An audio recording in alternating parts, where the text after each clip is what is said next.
Hello Edwy, today which topic we're going to see now? Yeah, welcome to Unnoticed Educational News. Nobi, today we're going to see a robotic shark. What robotic shark? Interesting. Edwy, please tell about that robotic shark.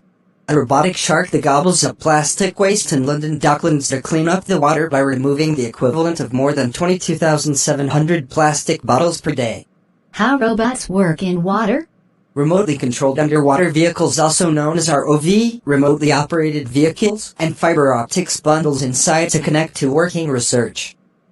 A series of cables connected with ship. These cables transmit command and control signal between the operator and the ROV, allowing remote navigation of the vehicles. Wow. It's amazing. Edwy, who made this robotic shark?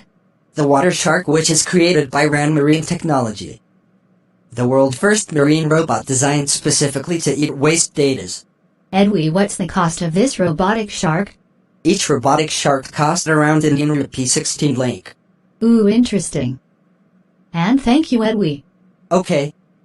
Maybe catch you later in another interesting news, and thank you for watching this video.